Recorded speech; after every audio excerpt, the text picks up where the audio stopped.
The photograph trembled in my hand, its edges curling under the weight of my grip, as if it could sense the storm brewing in my chest. It was a grainy image snapped from a distance, but her silhouette was unmistakable. Lila, my wife, stepping out of a dimly lit cafe, her arm looped through another man's.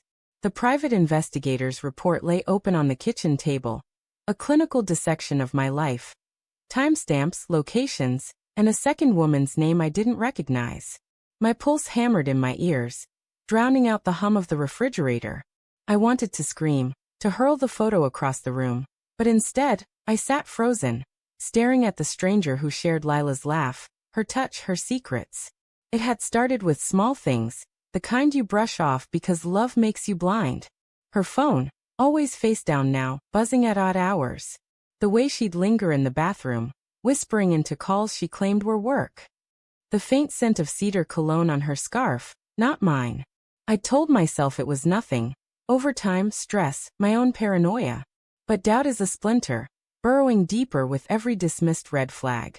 2 weeks ago, I'd hired the investigator, a grizzled man named Carl who smelled of stale coffee and promised discretion. "You sure you want the truth?" he'd asked, his eyes heavy with pity. I'd nodded, not knowing how much truth could hurt. The kitchen clock ticked, each second a needle in my skin. I traced the photo's edges, my thumb smudging the ink. Lila's smile in the image wasn't the one she gave me. Tentative, warm, familiar. This was something else, unguarded. Alive with a spark I hadn't seen in years. The man beside her was tall, broad-shouldered, his face half hidden by a fedora, like some noir villain. The report mentioned another woman, too, a second wife, Carl had written, spotted with the same man at a different cafe. The words blurred as my eyes stung. Was Lila just one of many? Was I the fool in a web of lies? I paced the apartment, the hardwood creaking under my steps. The living room smelled of her lavender candles, now extinguished, their wicks black and brittle. Our wedding photo hung above the couch, her eyes locked on mine, promising forever. I wanted to believe it still meant something. I wanted to believe her late nights were innocent. That the man in the photo was a colleague, a friend, anything but what my gut screamed.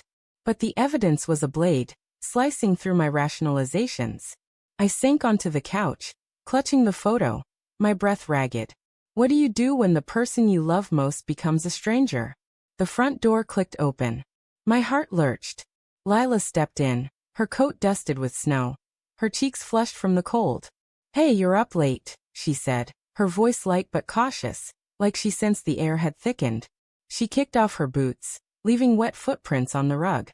I stood, the photo burning in my hand, and her eyes flicked to it, then back to me. A flicker of something, guilt? Fear?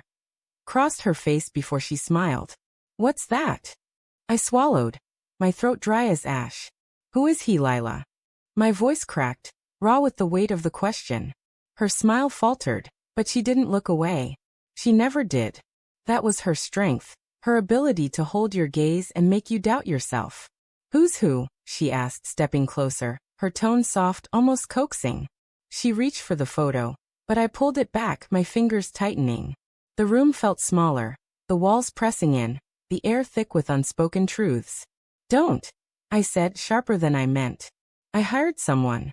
I know about the cafe, the man, the other woman. All of it." My voice trembled, anger and heartbreak colliding. Her eyes widened, just for a second, before she masked it with a laugh, sharp, brittle, like glass breaking. "You hired a detective?" she said, her voice rising. "God, Mark, do you hear yourself? You're spying on me."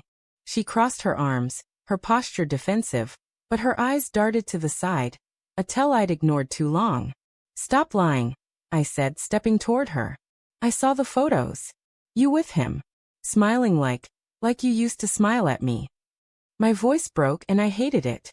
I hated how much I still loved her, even now, with betrayal staring me in the face. Lila's face softened, but it wasn't remorse, it was pity. "Mark, you're blowing this out of proportion. It's not what you think." She reached for me, her fingers grazing my arm, but I flinched. Her touch, once my anchor, now felt like a lie. "Then explain it," I said, my voice low, desperate. "Explain why you're sneaking around, why you're with him, why there's another woman involved. Tell me I'm wrong." She hesitated, her lips parting then closing. The silence was louder than any confession. Snow tapped against the window, a soft, relentless rhythm, like the truth clawing its way in. Finally, she spoke, her voice barely above a whisper. His name's David. He's a friend. We met through work. It's complicated. Complicated. I laughed, a hollow sound. You're with another man, Lila. And there's someone else, too. Another wife. What the hell is going on? Her eyes glistened, but she didn't cry. She never cried. It's not like that, she said, her voice steady now, almost defiant. David's married, yes. His wife, she's part of it. We're all just friends, Mark. You're twisting this into something it's not. I stared at her, searching for the woman I'd married, the one who'd laughed with me over late-night pizza, who'd held my hand when my father died. But all I saw was a stranger, spinning a story I couldn't believe. Then why hide it? I asked, my voice breaking. Why the late nights, the secret calls, the lies? She looked away, her jaw tight. Because I knew you wouldn't understand. The words hit like a punch, stealing my breath. I wanted to shake her, to demand the truth, but part of me was terrified to hear it. What if she didn't love me anymore? What if she never had? The photo slipped from my hand, fluttering to the floor, and Lila's gaze followed it. For a moment we stood there, the silence a chasm between us. Then she spoke, her voice cold, final. I'm not cheating, Mark. But if you can't trust me, maybe we're the problem. She grabbed her coat and walked out, the door slamming behind her. The sound echoed in my chest, a hollow thud that matched my heartbeat. I sank to the floor, the photo at my feet. The investigator's report mentioned another meeting tomorrow night, at a hotel downtown. Lila, David, and the other woman. I could follow them, confront them, demand answers. Or I could let her go, let the truth stay buried. But as I stared at her smile in the photo, so bright, so unfamiliar, I knew I couldn't stop. Not yet. The truth was a wound, but I needed to feel it all. The next night, I stood outside the hotel, snow swirling around me, my heart a tangled mess of hope and dread. I'd made my choice. I'd hired another investigator. This time, not to follow Lila, but to follow David's wife. If Lila was telling the truth, I'd know. If not, I'd face the wreckage of our love head-on. The hotel's neon sign buzzed above me, casting a sickly glow. My phone vibrated. Carl's text, she's here. Room 312. With both of them. My stomach dropped and the world tilted. Too many wives, too many lies. I stepped forward, into the storm, ready to unravel it all.